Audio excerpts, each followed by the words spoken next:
Good morning. Gyanodaya classes आपका स्वागत करता है। आप सभी इतनी मेहनत करके अपने वार्षिक परीक्षा के उद्देश्य को पूरा करने हैं। मुझे बहुत खुशी है कि आप अपनी तैयारी में अपने दैनिक रूटीन को न देखते हुए आप बेहतर ढंग से तैयारी में लगे हुए हैं। मुझे आशा ही नहीं पूरा विश्वास है कि आप अपने लक्ष्य की प्राप्ति के लिए जी जान से मेहनत कर रहे होंगे।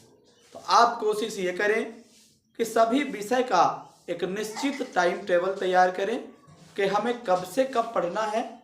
और स्कूल तो आप नहीं जा रहे होंगे, स्कूल आप जा भी रहे हैं तो घर में रात में कम से कम 6 घंटे अवश्य पढ़ें। गणित जैसे विषय को बेहतर ढंग से और बेहतर बनाने के लिए आप जितने ज़्यादा बार रिवीजन करेंगे उतना ही आपको क्वेश्चन सॉल्व करने में समस्या नहीं जाएगी। तो आप लगे रहें इसी तरह क्वेश्चन में, बिल्कुल अपने सब्जेक्ट में बिल्कुल पूरा ध्यान टारगेट करिए कि हम अपने परीक्षा का परिणाम बेहतर ढंग से लाने की कोशिश में लगे हुए। चलिए आइए देखते हैं 2 चैप्टर वादा रिवीजन बैच का chapter first chapter second complete हो चुका है। अब हम स्टार्ट करेंगे चैप्टर थर्ड, तो चर वाले रैखिक समीकरण युग्म। तो पहले स्टार्ट करते हैं कि ये रैखिक समीकरण होता क्या है ना। रैखिक समीकरण होता क्या है, यहां से अब स्टार्ट करते हैं। सभी चीजें हो सकता है कि आपकी परीक्षा में कुछ चीजें पूछ दी जाए, इसलिए इसको बेहतर ढंग से देखिए, समझिए और अपने जहान में उतारिए, अपने माइंड पर देखिए कि कौन क्या है, कैसे चलता है, क्या होता है ना। तो चलिए स्टार्ट कर लेते हैं रैखिक समीकरण। अब देखिए, आप चर जानते हैं, समीकरण भी जानते हैं। समीकरण के एक तरफ, चाहे बाईं तरफ या दाईं तरफ, जीरो होना चाहिए, इक्वल में जीरो होना चाहिए, तब वो समीकरण कहलाएगा, है ना। तो रैखिक समीकरण क्या है? ऐसा समीकरण या ऐसा बीजीय व्यंजक भी कह सकते हैं। ऐसा बीजीय व्यंजक समीकरण कहें सबसे बेस्ट है। ऐसा समीकरण जिसमें चर राशि की अधिकतम घात 2 हो, सॉरी 1 हो, तो रैखिक समीकरण कहलाएगा। ऐसा समीकरण,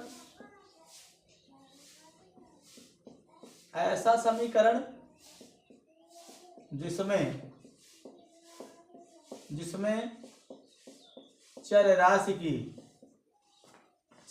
की अधिकतम घात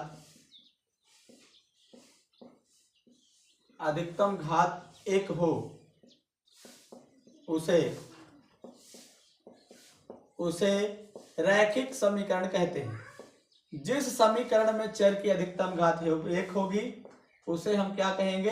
रैखिक समीकरण कहेंगे, है ना। उस समीकरण को हम रैखिक समीकरण कहेंगे। रैखिक समीकरण क्या होता है, बिल्कुल समझते जाएं, एक एक स्टेप समझते रहिए। थोड़ा सा यहाँ पे अच्छा नहीं लिखा है तो अच्छे से लिख देते हैं, है ना। ये हो जाएगा ऐसा समीकरण, थोड़ी हमने सकरे में लिख दिया था, ये अच्छा दिखेगा। ऐसा समीकरण जिसमें चर राशि की अधिकतम घात क्या हो, चर राशि की अधिकतम घात हो, उसे रैखिक समीकरण कहते हैं। और जब रैखिक समीकरण कह दिए, अब हम क्या जानते हैं? रैखिक समीकरण युग्म। युग्म क्या होता है? 2 चरों वाला हमको चाहिए, 2 चर अब रहेंगे, चर की घात 1 ही रहेगी लेकिन समीकरण 2 रहेंगे, है ना। तो आइए देख लेते हैं, बेहतर ढंग से अपने समस्या का समाधान हम करते हैं। युग्म का मतलब होता है जोड़ा, है ना। तो रैखिक समीकरण का व्यापक रूप देख लेते हैं, मानक रूप, एग्जाम्पल भी यही कहा जाएगा। रैखिक समीकरण का व्यापक या स्टैंडर्ड, रैखिक समीकरण का व्यापक या स्टैंडर्ड फॉर्म, व्यापक रूप, स्टैंडर्ड फॉर्म इसी को कहते हैं। स्टैंडर्ड फॉर्म कहें, सॉरी थोड़ा सा स्टैंडर्ड रूप, मानक रूप क्या हो जाएगा? रैखिक समीकरण का मानक रूप हो जाएगा। देखिए हम थोड़ा सा पेन चेंज कर लें फिर स्टार्ट करते हैं। मानक रूप हो जाएगा ax + by + c = 0। ये हो जाएगा। यदि हम युग्म लिखेंगे तो इसको चेंज करेंगे। तो चलिए देख लेते हैं रैखिक समीकरण युग्म क्या होगा। सामान्य चीजें हम जो करेंगे, जो भी करेंगे तो बेहतर ढंग से करेंगे, समझ के करेंगे। रैखिक समीकरण युग्म क्या हो जाएगा, ये हो जाएगा a1x plus b1y plus c1 equal to 0, और दूसरा क्या हो जाएगा a2x प्लस b2y और प्लस c2 इक्वल टू 0। ये समीकरण 1 हो जाएगा। समीकरण 2 हो जाएगा, इसी को कहेंगे युग्म। युग्म किसको कहते हैं, जोड़ा को युग्म कहते हैं। जोड़ा मतलब होता है दो, जोड़ा मतलब क्या होता है दो। तो हम क्या करेंगे, रैखिक समीकरण युग्म ये हो गया। यदि रैखिक समीकरण की बात करें, एग्जाम्पल जैसे हम कह रहे थे कि एग्जाम्पल क्या होगा, तो एग्जाम्पल यहाँ पे हम लिख सकते हैं। जैसे मान लीजिए कि लिख दिए कि 2x plus 3y plus 2x plus 3y, अब हम लिख रहे हैं इसको माइनस लिख देते हैं, प्लस 4 इक्वल टू 0। ये हमारा रैखिक समीकरण होता है। युग्म बनाना चाहें तो थोड़ा सा इसी को हम क्या कर लें, 5y माइनस 1 बराबर 0, ये भी हो सकता है। तो है ना, ऐसे रैखिक समीकरण युग्म होंगे। अब चलिए बात करते हैं कि रैखिक समीकरण का हल क्या है। रैखिक समीकरण का हल क्या है, इस पर विचार करते हैं। तीन प्रकार के हल होते हैं। तो रैखिक समीकरण के हल पहले हम लोग देख लेते हैं। रैखिक समीकरणों के हल क्या होंगे। रैखिक समीकरणों का हल का फार्मूला है। तो यदि मान लीजिए हमारे दो रैखिक समीकरण युग्म ये हो जाएं, हमारे दो रैखिक समीकरण युग्म ये हो जाएं, a1x plus b1y plus c1 equal to 0, या फिर दूसरा a2x plus b2y plus c2 equal to 0, दो समीकरण हमारे पास हो जाएं, रैखिक समीकरण हो जाएं, तो इसको हम क्या कहेंगे, दो समीकरण यदि हमारे पास हो जाएं, इसको कहेंगे हम रैखिक समीकरण युग्म। अब रैखिक समीकरणों के युग्म का एक पहला नंबर है, पहला होता है अद्वितीय हल। क्या होगा, अद्वितीय हल की शर्त लिखेंगे a1/a2 अब बराबर ना हो b1/b2 के, तो ये हो जाएगा कैसा समीकरण हो जाएगा, अद्वितीय हल हो जाएगा। क्या हो जाएगा, दोनों समीकरणों का केवल एक ही हल होगा, अद्वितीय हल हो जाएगा। और इसको क्या कहेंगे, रेखाएं जब काटेंगी तो सीधे एक दूसरे, भाई एक समीकरण की एक रेखा होगी ग्राफ में, दूसरे समीकरण की दूसरी रेखा होगी ग्राफ में, तो दोनों रेखाएं एक दूसरे को केवल एक ही बिंदु पर प्रतिच्छेद करेंगी, अद्वितीय हल होगा। और रेखाएं क्या होंगी, प्रतिच्छेदी रेखाएं होंगी। क्या होंगी, प्रतिच्छेदी रेखाएं होंगी। तो हम तीनों कंडीशन आपको बताए दे रहे हैं। चाहे तो ऐसे हम कर लें तो ज्यादा अच्छा लगेगा, है ना, ऐसे कर लेंगे तो ज्यादा अच्छा लगेगा। तो पहला क्या होगा, पहला हो जाएगा a1/a2 plus b1/b2 equal to b1/b2। जब दोनों इक्वल नहीं है, बराबर नहीं है, तो इनका क्या होगा, अद्वितीय हल हो जाएगा। और क्या होगा, रेखाएं होंगी प्रतिच्छेदी। क्या होगी, रेखाएं होंगी प्रतिच्छेदी। अब दूसरा चलिए करते हैं, है ना। अब दूसरा क्या है, दूसरी कंडीशन यदि क्या करें, दोनों समीकरणों का यदि ऐसे रहे, क्या रहे, दूसरा नंबर देख लेते हैं। तीन कंडीशन है हमारे पास, ये हो जाए a1/a2 बराबर हो जाए b1/b2 और बराबर हो जाए c1/c2 के। तो ये क्या हो जाएगा, ये अद्वितीय हल यहाँ था, इसका हो जाएगा अनंततः अनेक हल। क्या हो जाएगा, बहुत सारे हल होंगे, अनंततः अनेक हल हो जाएंगे। आपके विकल्प में आता है, विकल्प में हमेशा आता है, इसलिए हम लिखा रहे हैं इसको। आप सभी चीजें याद करेंगे, केवल परीक्षा की दृष्टि से हम लोगों ने स्टार्ट किया है। परीक्षा के दृष्टि से, जिससे आपका एक भी क्वेश्चन छूट नहीं पाए।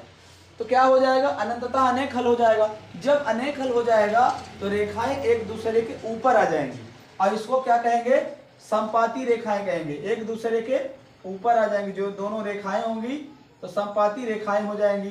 और जब समपाती रेखाएं हो जाएगी, समपाती का मतलब क्या है, रेखाएं एक दूसरे के ऊपर। हम इनका बेहतर सलूशन करेंगे, जैसे एक ये रेखा, इस पर एक, इसी पर दूसरी, इसी पर तीसरी, इसी पर चौथी, जितने हमारे पास हल आएंगे वो सब क्या होंगे, एक दूसरी रेखा के ऊपर होंगे। तो क्या हो जाएगा, ये होगा अनंततः अनेक हल a1/a2 बराबर b1/b2 बराबर c1/c2 यदि होता है तो क्या हो जाएगा, अनंततः अनेक हल हो जाएगा और रेखाएं क्या होगी, समपाती होंगी। इस तरह से कंडीशन नंबर 2 कंप्लीट होती है। चलिए आइए कंडीशन नंबर 3 की ओर चलते हैं। थर्ड कंडीशन क्या है, चलिए थर्ड कंडीशन को देख लेते हैं। हम आपसे बार बार बोल रहे हैं कि आप क्या करें, ये केवल एग्जाम की दृष्टि से मोस्ट से मोस्ट वेरी वेरी मोस्ट जो क्वेश्चन है यहाँ पर हम लेकर के आए हैं।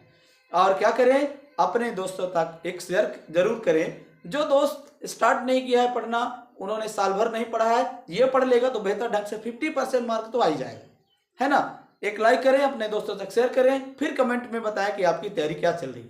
एक सब्सक्राइब भी अवश्य कर दिया करें। चलिए हम स्टार्ट करते हैं। तीसरा नंबर, तीसरी कंडीशन क्या है, a1/a2 बराबर b1/b2 अब बराबर नहीं है, क्या हो जाएगा, c1/c2 के। तो ये क्या हो जाएगा, अनंततः अनेक हल थे, अब क्या होगा, कोई भी हल नहीं होगा। क्या हो जाएगा, कोई भी नो सॉल्यूशन इसको कहते हैं, कोई भी हल नहीं होगा, कोई भी हल नहीं होगा। तो जब कोई भी हल नहीं होगा तो क्या हो जाएगा, रेखाएं क्या हो जाएंगी, समांतर हो जाएंगी। क्या हो जाएगा, जो हमारे ग्राफ में रेखाएं मिलेगी तो हो जाएंगी कितनी, समांतर रेखाएं हो जाएंगी। क्या हो जाएगा, समांतर रेखाएं हो जाएंगी। इस तरह से यदि मान लीजिए थर्ड कंडीशन है, फर्स्ट कंडीशन का ये होगा। चित्र भी यहीं पे हम बना देते हैं तीनों का। चित्र बनाने का फायदा हमारे पास ये रहेगा कि हम इसका ग्राफ भी देख सकेंगे। जब हम इसका ग्राफ बनाएंगे तो पहली कंडीशन का ग्राफ होगा, जैसे x अक्ष बाई x हम अब यहाँ पे नहीं समझाएंगे। पहली कंडीशन का ग्राफ ऐसे होगा, जब दोनों समीकरणों की रेखाएं काटेंगी तो केवल एक ही बिंदु पर काटेंगी, और इसको कहेंगे प्रतिच्छेद बिंदु। क्या कहेंगे, प्रतिच्छेद बिंदु कहेंगे, प्रतिच्छेद बिंदु। इसको क्या कहेंगे, प्रतिच्छेद बिंदु कहेंगे। ये इसको कहेंगे प्रतिच्छेद बिंदु।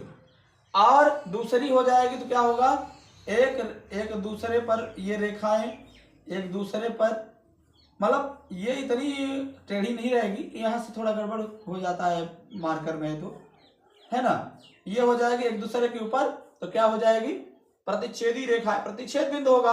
अब कितने बिंदु यहाँ पर होंगे पता नहीं, अनेक हल होंगे, अनेक हल। क्या हो जाएगा, अनेक हल हो जाएगा, तो ये होगा।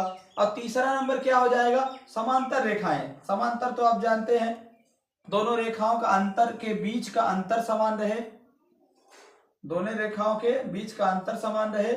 हम दोनों तरफ रेखाओं को जितना भी बढ़ा दे वो आगे नहीं काटे, वही कहलाएगी समांतर रेखाएं।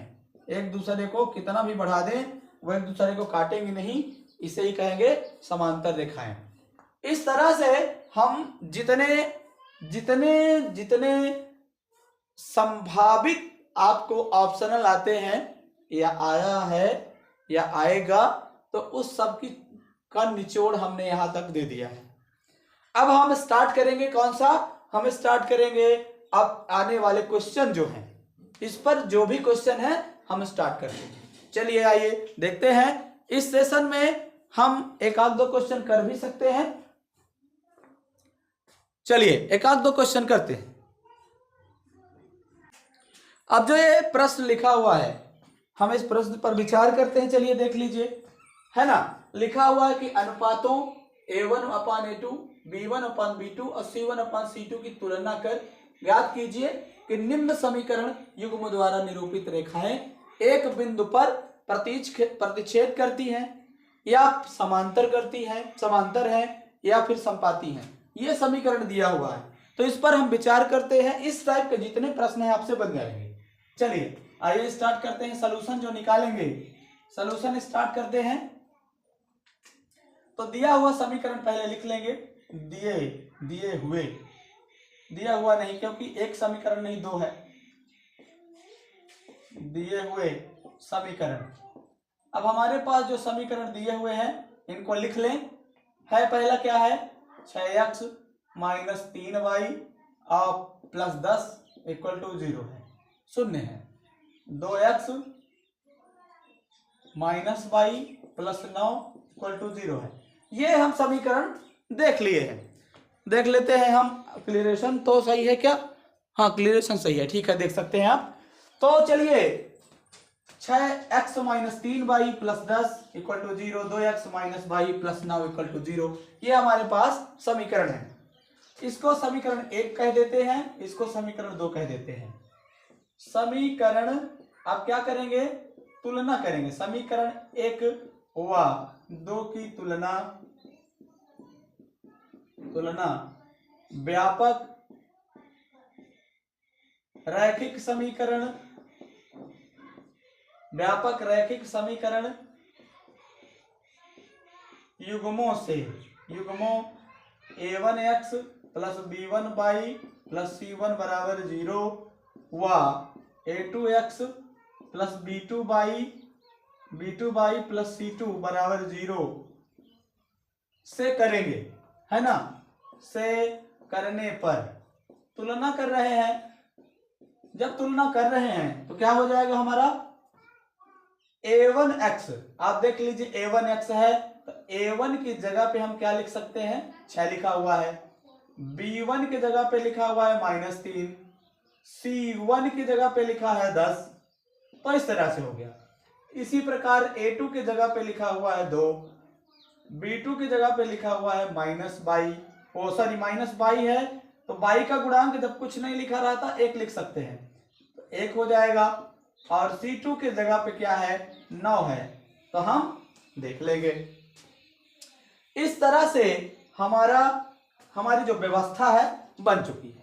अब हम क्या करेंगे, a1/a2 plus b1/b2, a1/a2 b1/b2 c1/c2 निकालेंगे। थोड़ा हम इक्वेशन चेक कर ले कि क्या है हमारे पास। 6x minus 3y plus 10, 6x minus 3y plus 10 है, और 2x माइनस y प्लस 9,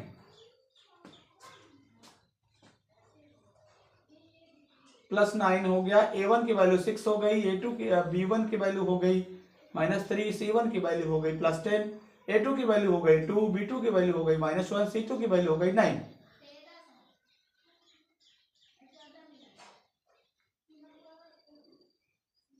तो इस पर हम देखते हैं।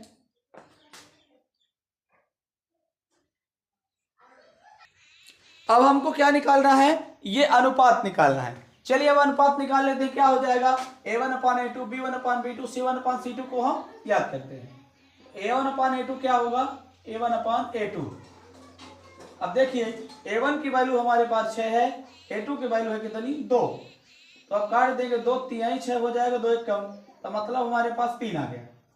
b1/b2 की वैल्यू अब ज्ञात करते हैं, तो b1/b2 वैल्यू क्या हो जाएगी, b1 की वैल्यू है -3 और b2 की वैल्यू है -1, तो माइनस से माइनस कट जाएगा, तो बच जाएगा कितना, 3।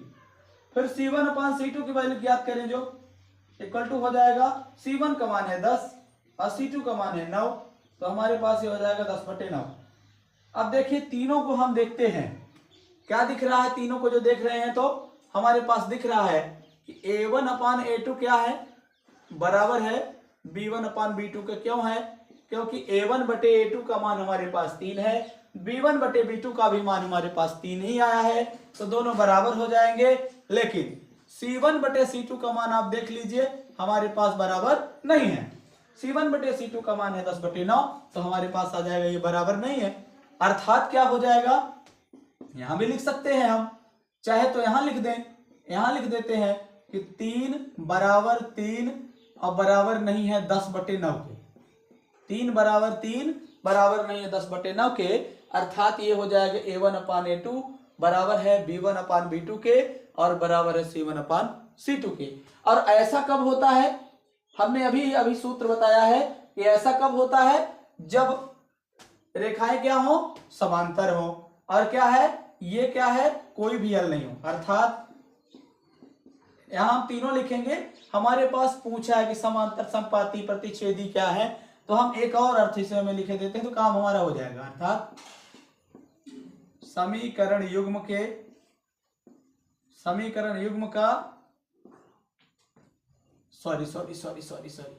समीकरण युग्म का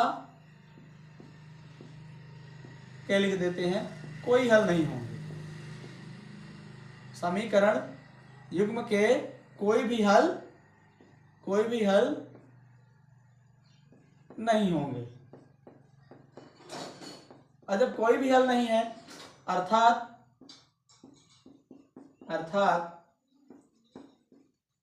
समीकरण युग्म क्या हो जाएगी, जब कोई भी हल नहीं होता तो क्या होता है, रेखाएं समांतर होती हैं। अर्थात युग्म की रेखाएं क्या होंगी, समांतर होंगी, रेखाएं समांतर है। अब इसी प्रकार यदि हमारे पास कोई दूसरा क्वेश्चन आता है, अब इस टाइप का केवल एक ही क्वेश्चन बता रहे हैं आपको, जितने क्वेश्चन बनेंगे सब यही रूल लगेगा। हम यही पहले इनको निकालेंगे, फिर इन तीनों को भी निकालेंगे, फिर यहां देखेंगे कि हमारा क्या है, क्या मान आ रहा है। यदि तीनों बराबर आ जाते तो अनंततः अनेक हल हो जाता, और क्या हो जाते हैं, रेखाएं संपाती हो जाती। अनंततः जब अनेक हल होता तो रेखाएं संपाती होती। यदि मान लीजिए कि पहला दूसरा A1/A2 बराबर नहीं होता, B1/B2 की तरह हो जाता, तो क्या हो जाती, रेखाएं प्रतिच्छेदी होती, और क्या होता, हल क्या होता, हल अद्वितीय होता। हल अद्वितीय हल होता है, लिखते कि समीकरण का अद्वितीय हल होगा, इसलिए रेखाएं प्रतिच्छेदी होंगी। तो यहाँ प्रतिच्छेद रेखाएं, प्रतिच्छेदी पूछा है, समांतर पूछा है और संपाती पूछा है। तो एक लाइन और इसमें हम देख लेंगे क्लियरेंस के लिए। अब दूसरा क्या करना है, दूसरे टाइप का क्वेश्चन है, उसमें सेम का सेम हमें करना है। तो चलिए आइए क्वेश्चन नंबर अगला देखते हैं, अगले फॉर्मेट की ओर चलते हैं। हम प्रत्येक क्वेश्चन नहीं बता रहे हैं, आपको रूल वाइज जो आपके एग्जाम में आ सकता है उसकी बात कर रहे हैं। चलिए इस अगले फॉर्मेट की ओर देखते हैं हम। अगला फॉर्मेट क्या है, अनुपातों A1/A2, B1/B2 और C1/C2 की तुलना करके हमें ज्ञात करना है कि रैखिक समीकरणों के युग्म संगत हैं या असंगत। तो पहली बात तो संगत असंगत का शर्त हम बता देते हैं, ये भी बहुत महत्वपूर्ण चीजें हैं, आप यदि याद रखेंगे तो बहुत काम आएगा। तो चलिए हम संगत असंगत की चर्चा पहले इस पर कर लेते हैं। कोई समीकरण संगत कब होगा, कोई समीकरण असंगत कब होगा, दोनों को हम पहली कंडीशन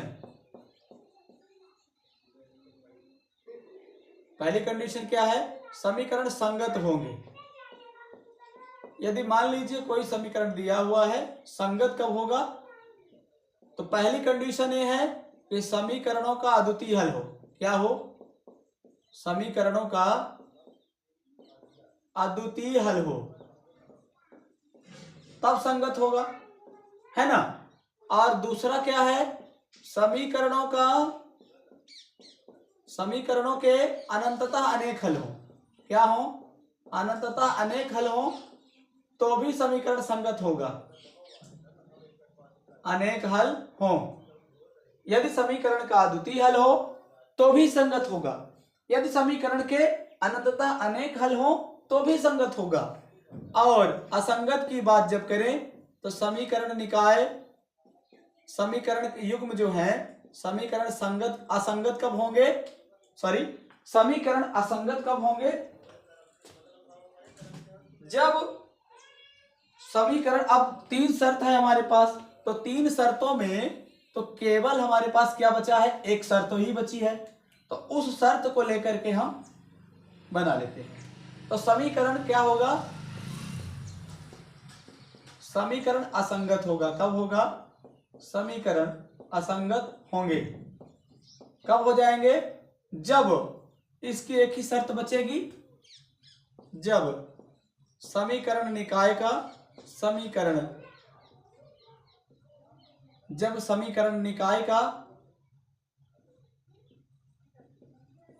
का कोई भी हल ना हो, जब समीकरण निकाय का कोई भी हल ना हो तब क्या कहलाएगा? तब समीकरण जो युग्म होंगे वह संगत होंगे। संगत और असंगत यदि आप ध्यान में रखते हैं तो ये बन जाएगा। संगत कब होगा? जब समीकरण निकाय का अद्वितीय हल हो, जब समीकरण निकाय का अनंता अनेक हल हो तब संगत। असंगत कब होगा? जब समीकरण असंगत कब होगा? जब समीकरण निकाय के अनंतता कोई भी हल ना हो। जब समीकरण निकाय का कोई भी हल ना हो तो क्या कहलाएगा? असंगत कहलाएगा। समीकरण असंगत होंगे। तो चलिए आइए स्टार्ट करते हैं। समीकरण जो दिया हुआ है उसको लिखते हैं सॉल्यूशन, सॉल्व करते हैं। दिए गए दोनों लिख सकते हैं। दिए गए समीकरण क्या लिखा हुआ है? 3x + 2y माइनस 5 कर लेंगे। अब बनाएंगे, इसको एडजस्ट करेंगे। बराबर में है तो C1 जैसे उधर रहे तो -5 एडजस्ट कर लेते हैं। और दूसरा है 2x - 3y -7 ये हो जाएगा =0। समीकरण 1, समीकरण 2। अब दोनों समीकरणों की तुलना व्यापक समीकरणों से, समीकरण युग्मों से करने पर लिखेंगे समीकरण 1 व 2 की तुलना, समीकरण 1 व 2 की तुलना व्यापक रैखिक समीकरण युग्म, व्यापक रैखिक समीकरण युग्मों से, युग्मों a1x + b1y + c1 = 0 व a2x + b2y + c2 से c2 = 0 ना करेंगे। c2 = 0 से करने पर जब हम कर लेंगे तो क्या हो जाएगा? तुलना जैसे ही कर लेंगे, एक की जगह पे क्या है? a1 की जगह पे 3 है, b1 की जगह पे 2 है और c1 की जगह पे हमारा है 5। a2 की जगह पर क्या है? 2 है, b2 की जगह पे क्या है? -3 है और c2 की जगह पर है -7। ये हो जाएगा, है ना? तो क्या करेंगे? समीकरण 1 और 2 की तुलना हम व्यापक रैखिक समीकरण युग्मों से करेंगे।